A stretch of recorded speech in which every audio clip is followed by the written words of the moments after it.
আজকে আমি আপনাদের সামনে বাংলা দ্বিতীয়পত্র বইয়ের প্রকৃতি ও প্রত্যয় নিয়ে আলোচনা করব।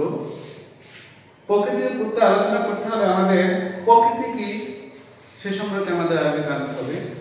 যেমন এখানে প্রকৃতি বলতে এখানে শব্দ মূল বা ক্রিয়া মূলকে আমরা বুঝে থাকি।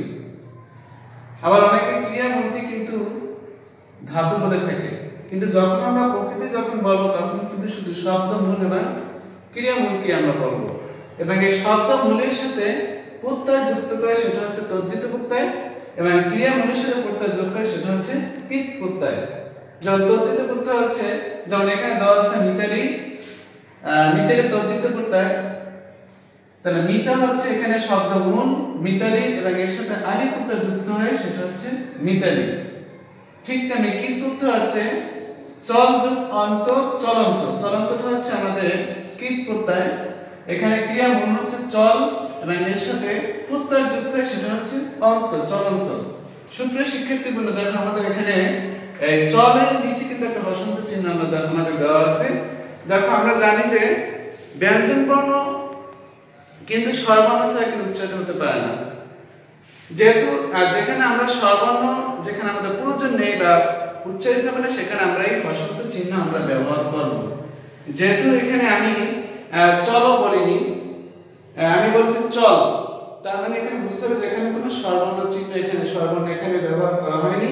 হসন্ত চিহ্নের কারণে স্বরবর্ণ ব্যবহার না করার কারণে আমরা এই হসন্ত চিহ্নটা আমরা এখানে দিয়েছি। আচ্ছা, যাই হোক, এরপরে আমরা আজকে আমরা সংস্কৃত কৃত প্রত্যয় নিয়ে আমরা আলোচনা করব। তো আমি এখানে কিছু রুলস এখানে লিখে দিয়েছি। যেমন এখানে এক নাম্বার দেওয়া আছে শব্দের শেষে যদি ত থাকে তাহলে সেটা কয়তা হয়ে যাবে। যেমন এখানে শব্দ মূল শব্দটা দেওয়া আছে হত, এর সাথে যদি শেষে ত বর্ণ আছে তাহলে ত স্থানে কি হবে, কয়তা হয়ে যাবে। যেমন হনযোগ কয়তা, তাহলে কি হবে, হত। আবার শব্দের শেষে যদি তয় রস্যইকার থাকে তাহলে সেটা কি হয়ে যাবে, কয়তা রস্যইকার হয়ে যাবে। যেমন এখানে মূল শব্দ দেওয়া আছে গতি, তাহলে তয়ের পরিবর্তে এখানে কয়তা রস্যইকার হয়েছে, গমযুক্তি। এরপরে শব্দের শেষে যদি তা থাকে তাহলে সেটা কি হয়ে যাবে, ত্রিশ হয়ে যাবে। যেমন এখানে মাথা দেওয়া আছে, তাহলে মা যোগ 30, তয়ের আকারের পরিবর্তে এখানে 30 হয়ে গেছে।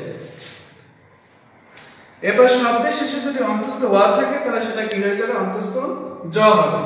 যেমন এখানে দেওয়া আছে দেয়, তাহলে অন্তস্থ ওয়া এর পরিবর্তে এখানে অন্তস্থ জ বসেছে। যেমন দেয় দা যোগ অন্তস্থ জ, সেন হেও হা যোগ অন্তস্থ জ, তাহলে এখানে এটা পরিবর্তে এখানে অন্তস্থ জ হয়েছে। এরপর অ থাকলে তাহলে 6 নম্বর নেক্সট দেওয়া আছে অ থাকলে নক হবে। যেমন নায়ক, এখানে শেষে অক আছে, তাহলে অকের পরিবর্তে এখানে নক হয়েছে, তাহলে নায়কের কি করতে হয়েছে, নিযোগ নক নায়ক। সেই গায়কের ক্ষেত্রে গই যোগ নক গায়ক, তাহলে এখানে অক আছে, অকের পরিবর্তে এখানে নক হয়েছে। সেই নেক্সট এখানে ওয়ান থাকলে ওয়ান্ট হবে, ওয়ান থাকলে ওয়ান্ট হবে।